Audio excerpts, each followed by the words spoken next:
For more than 100 centuries, the Emperor has sat immobile on the golden throne of Earth. He is the master of mankind by the might of his inexhaustible armies. 1,000,000 worlds stand against the dark. Yet, he is a rotting carcass, the carrion lord of the Imperium, held in life by marvels from the dark age of technology and the 1,000 souls sacrificed each day so that his may continue to burn. To be a man in such times is to be one amongst untold billions. It is to live in the cruelest and most bloody regime imaginable. It is to suffer an eternity of carnage and slaughter.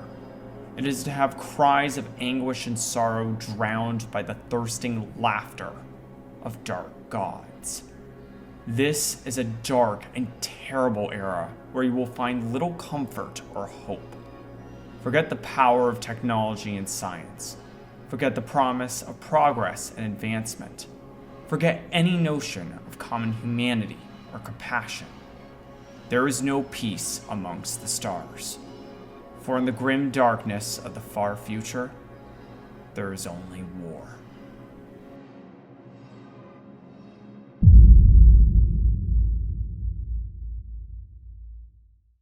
These are the typical opening lines of the Black Library series of Warhammer 40K books, which are based on the tabletop role-playing game of the same name by Games Workshop. Starting in 1987 as Warhammer 40K Rogue Trader, it's focused on the intergalactic empire of the Imperium of Man and the many threats that beset it, such as the forces of chaos and orcs. Get off my ship, Space Marine! It's a universe that very much has my mind with its lore and wallet with its expensive miniatures, and with the release of the 10th edition of Warhammer 40K and the excellent Warhammer 40K bolt gun, I knew it would be a fantastic time to talk about it. But Jordan's Soapbox is focused on Sonic the Hedgehog from Archie Comics, covering the myriad of excellent and terrible stories from that series. So, to solve this dilemma, why not make a crossover between the two? Okay, people, put the pitchforks down. I am well aware that a crossover like this makes very little sense, and we've even talked about a similarly tonally inconsistent crossover between Archie Sonic and Image Comics. These two, likewise, don't make much sense crossing over, and I would definitely not want that in an official capacity. But the fun of fan fiction and fan theories is that they don't need to be. To me, what matters is making a story that's fun and makes some sense. Besides, I'm not even the first one to make something like this. There was the video Sonic Gets by Flash Gets that explores what would happen if the main cast encounter Black Templar Space Marines. It does not end well for anyone involved. But that was more of a comedic take, and I want to take a serious tone as much as I can with a talking blue hedgehog to explore what would happen if the two collided. Essentially, I'm writing a crossover fanfic for all of you.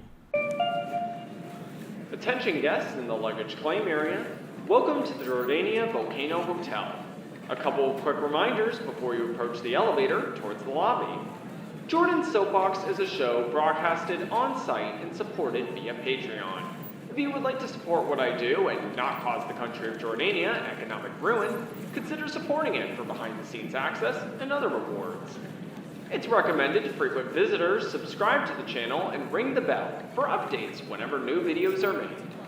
Do you want to hang out with your fellow guests? Consider jacking into the Cyberpunk Jordan Discord, where you can hang out with me and talk about Sonic and Sega stuff, among other things. And now, our elevator shaft will be departing for the lobby area. Thank you for your attention and enjoy your stay.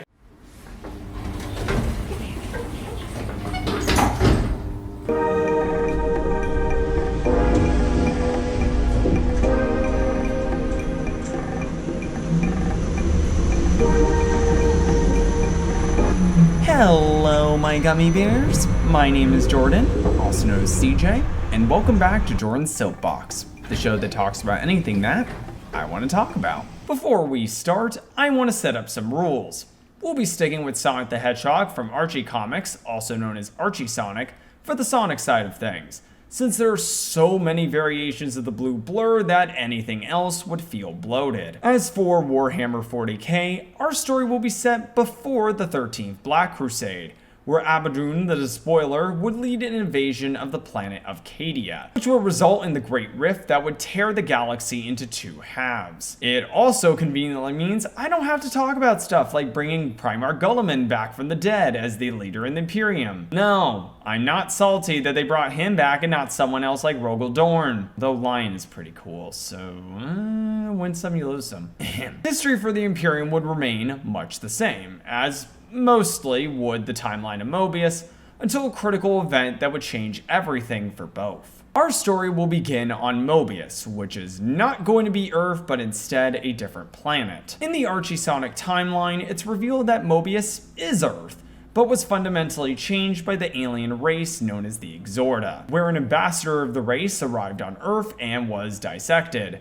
The Exorda, being one big giant race of telepathic jerks, decided to do the reasonable thing and de-evolve all life on Earth. It's a contrived and dumb way to explain how certain elements exist in that universe, such as humans and overlanders, more on them in a moment, exist. Since Earth is Terra, or Holy Terra in the Warhammer 40K timeline, this would make very little sense, and I've never liked the idea anyway. So Mobius will simply be another planet in the galaxy that, during its evolving stages, resulted in races such as humans, their mutated equivalents of overlanders, anthropomorphic Mobians, Ferromobini, and whatever big is.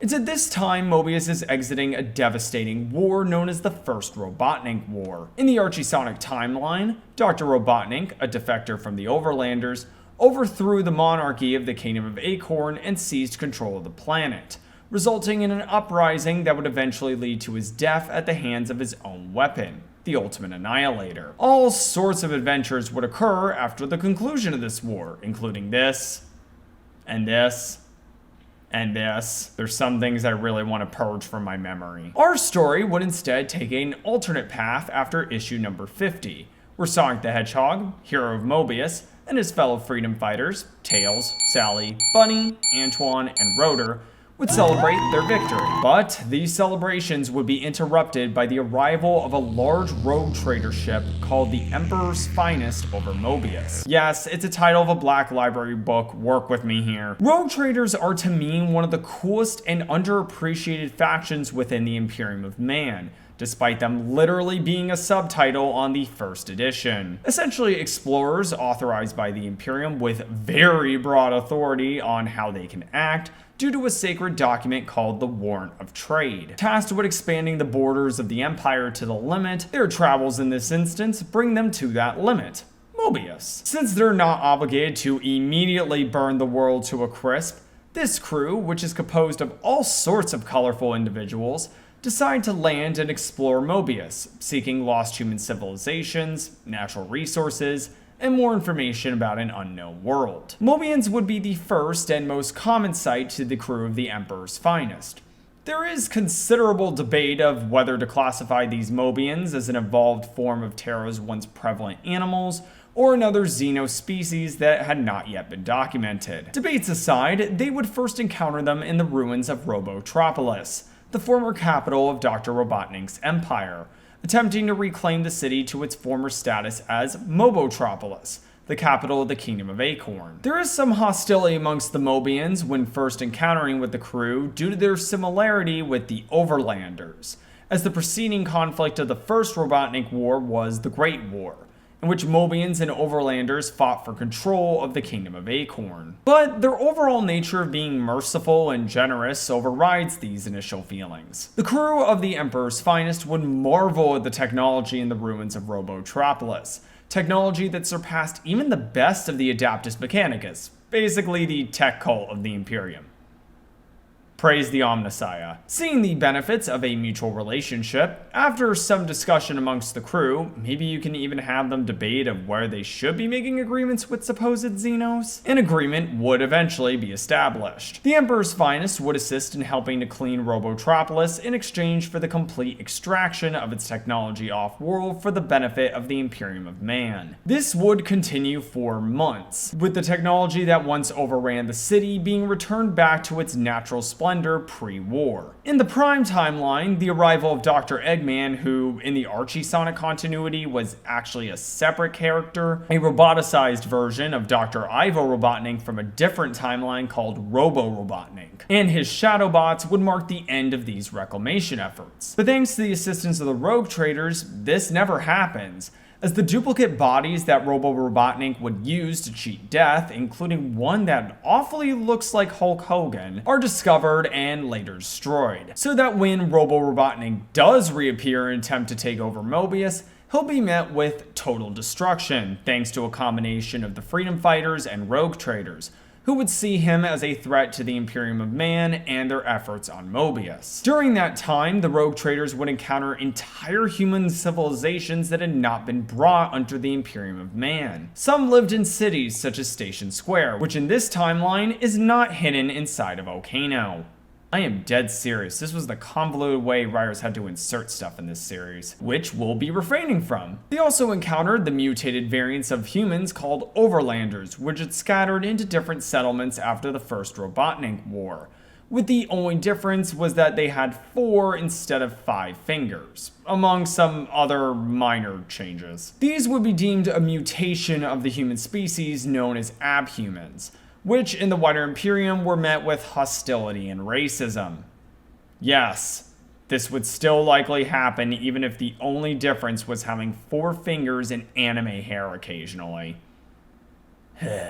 Still, like the Mobians, information and trade would be conducted with humans and Overlanders, although their eventual acceptance of the Imperial truth is debatable. The Rogue Traders in due time successfully complete their mission in extracting the technology from Robotropolis, now Mobotropolis, and satisfied, the crew of the Emperor's Finest return to their ship. Their navigator charts a course back to Imperium of Man-controlled space.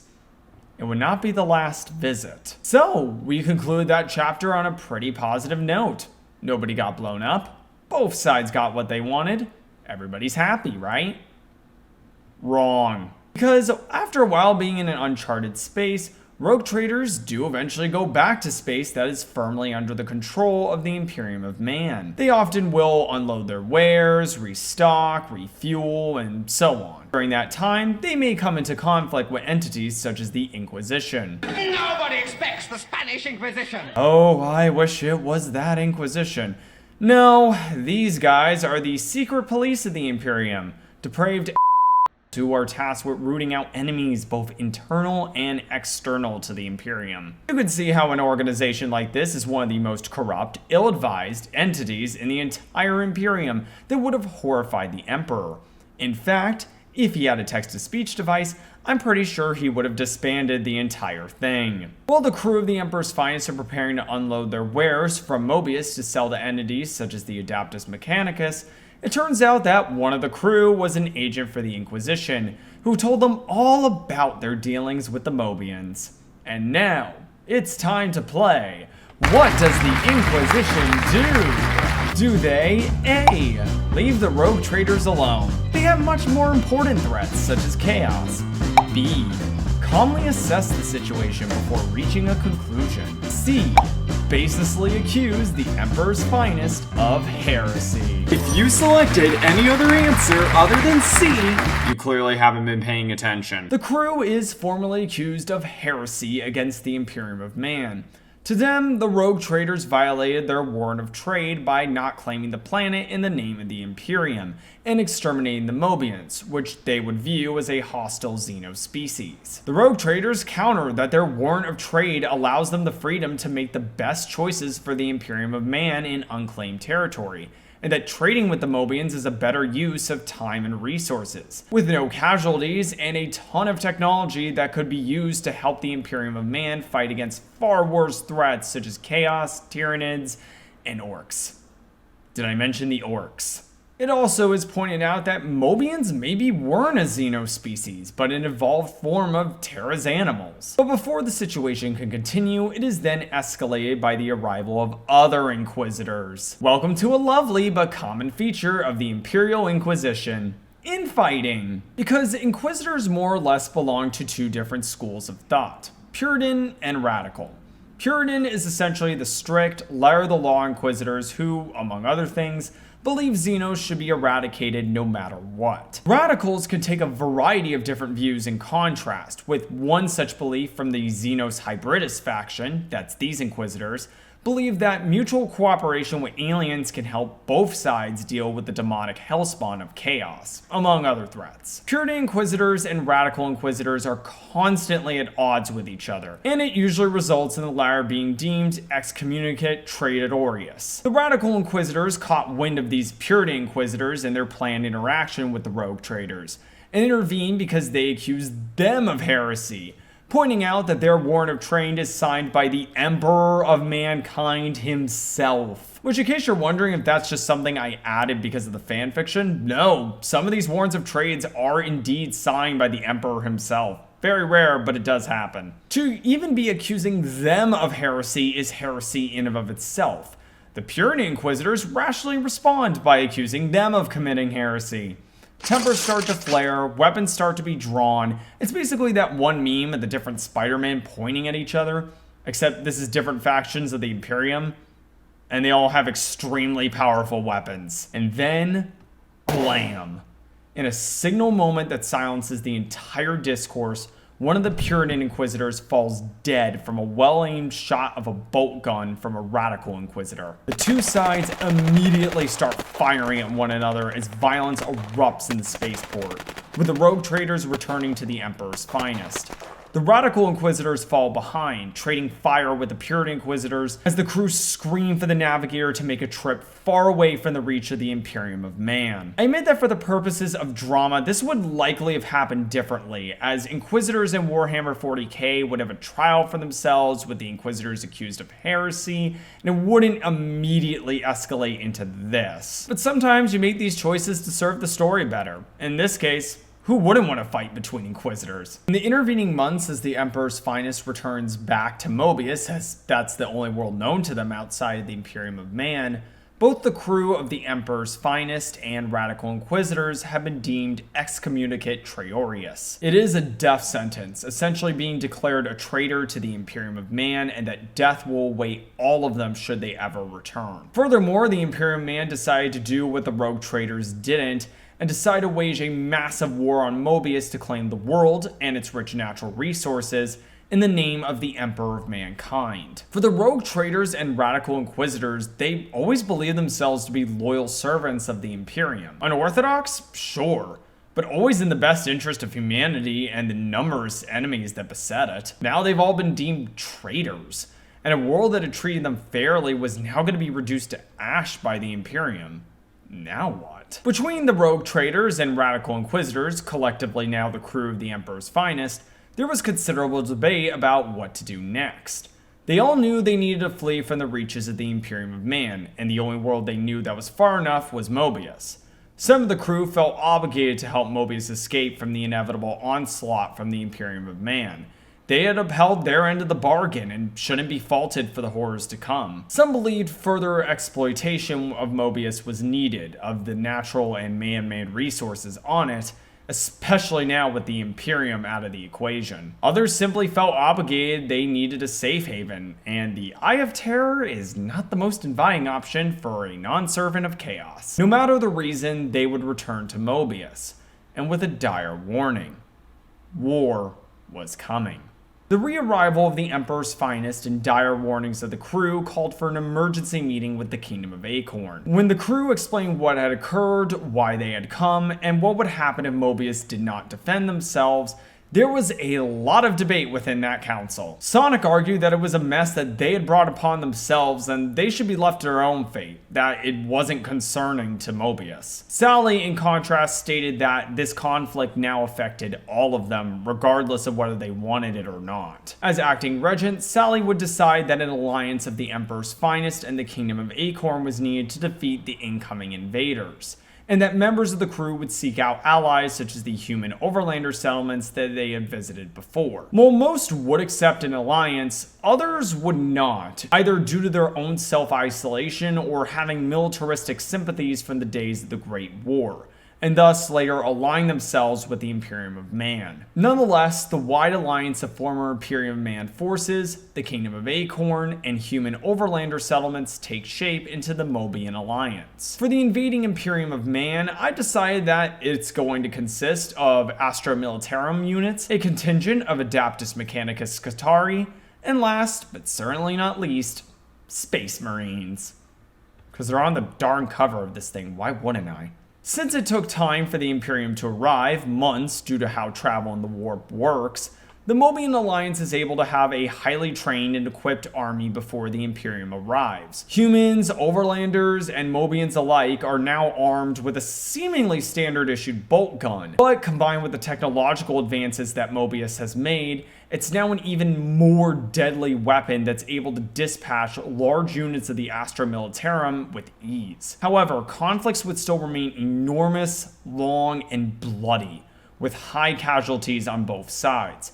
This is due to the fact the Imperium of Man uses sheer numbers to overwhelm the enemy, caring little for loss of life. But thanks to having strategists such as Sally Acorn, well versed in the First Robotnik War with dealing with an enemy with overwhelming numbers, the Mobian Alliance scores major victories in more urbanized areas such as Station Square. Meanwhile, the Adeptus Mechanicus Scutari would be shut down in the early days of the war, as a virus would be coded by Tails and Rotor. Someone in the Inquisition could have known about a weak point within the Adeptus Mechanicus.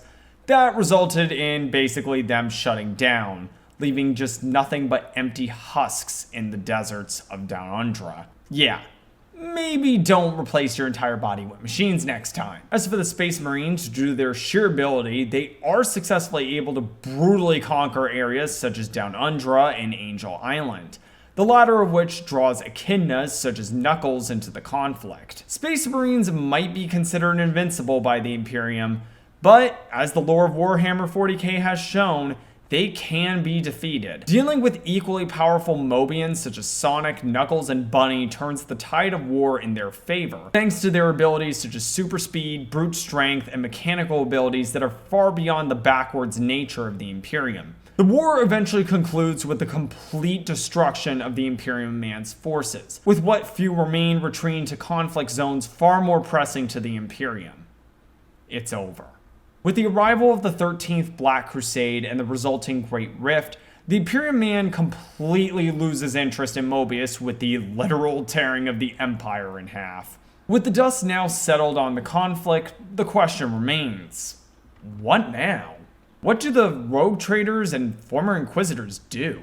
They certainly can't go back to the Imperium of Man now that they've been deemed traitors. Some of the former crew decide to stay on Mobius and integrate into Mobian society. Thankful for their kindness, and the opportunity to study the planet further is too great to ignore. Those who remain of the Emperor's finest would become renegade rogue traders, exploring and plundering the galaxy, and embodying the anarchist phrase, "No gods, no masters." The end. That's my idea for a crossover between Warhammer 40K and Sonic the Hedgehog.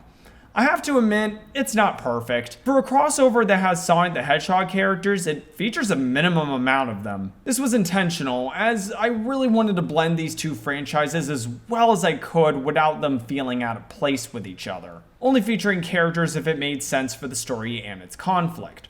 Some may view that the conflict was a bit rushed and may very well disagree with how it concluded.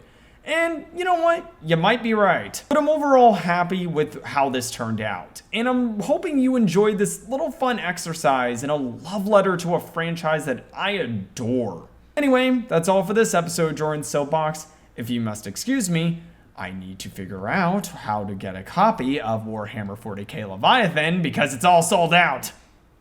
Games Workshop, have your people call my people, okay? Please? Pretty please? Thank you for visiting the Jordania Volcano Hotel. We hope that you'll visit again soon. Before you leave, would you like something from our gift shop? Becca has the latest and totally not looted goods from all over the world. One item of note is the subscribe button, coming from the US state of California.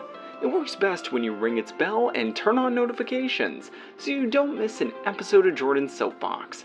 We also have a limited edition video that we also think you might like, and a collection of Jordan's Soapbox episodes in a playlist, all for the price of... wait a minute. Free? We're giving these out for free? Becca, we are bankrupt!